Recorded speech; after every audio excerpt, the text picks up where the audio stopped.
उर्वशी रौतेलाचा तिरंगा लूक वादाच्या भोऱ्यात, कायदा नेमकं काय सांगतो? नमस्कार, मी प्रियंका आणि तुम्ही पाहताय आय लव्ह नगर न्यूज. नुकतीच मिस युनिव्हर्स इंडिया 2026च्या सौंदर्य स्पर्धेच्या विजेतीची घोषणा करण्यात आली आहे. केरळच्या केजिया लिज मेजोने हा किताब पटकावलाय. मात्र या स्पर्धेत सगळ्यांचं लक्ष वेधून घेतलं ते म्हणजे बॉलिवूड अभिनेत्री उर्वशी रौतेलाने.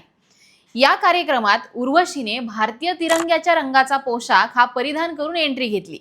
मात्र या पोशाखामुळे तिला सोशल मीडियावर मोठ्या प्रमाणात ट्रोलिंगचा सामना करावा लागलाय. या कार्यक्रमातला तिचा व्हिडिओ मोठ्या प्रमाणात सोशल मीडियावर व्हायरल झालाय. या व्हिडिओवर अनेकांनी कमेंट करून हा तिरंग्याचा अपमान असल्याचं म्हटलंय. मात्र राष्ट्रध्वजासारखे असलेले कपडे आपण परिधान करू शकतो का आणि याबाबत कायदा नेमकं काय सांगतो हेच आज आपण या व्हिडिओच्या माध्यमातून जाणून घेणार आहोत. आता नेमकं काय घडलं होतं ते सुद्धा पाहूयात.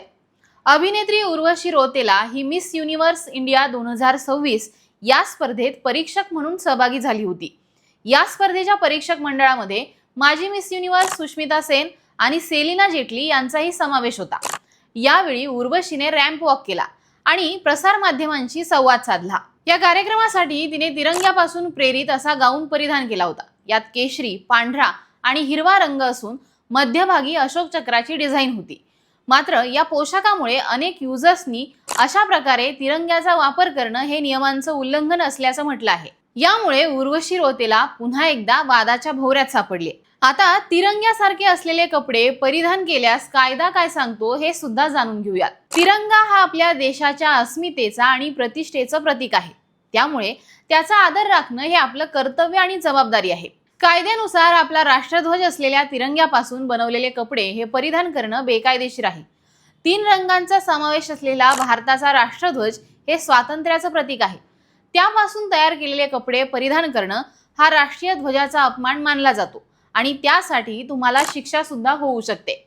राष्ट्रीय सन्मान अपमान प्रतिबंधक कायद्याच्या कलम 2 नुसार तिरंगा हा फॅशन स्टेटमेंट किंवा सजावटीची वस्तू नाही.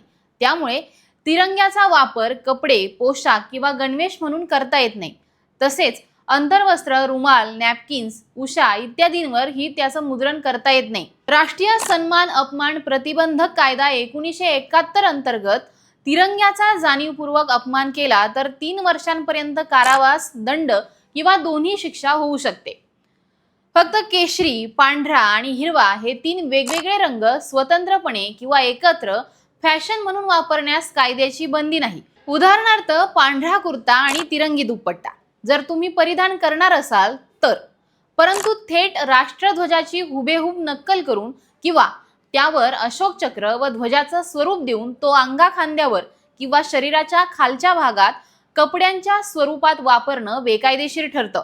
त्यामुळे तुम्ही जर तिरंगा पोशाख परिधान करण्यासाठी इच्छुक असाल तर हे नियम नक्की जाणून घ्या, जेणेकरून कोणत्याही प्रकारची विटंबना न होता राष्ट्रध्वजाचा आदर तुम्ही करू शकाल आणि तुम्हाला कोणीही ट्रोल करणार नाही.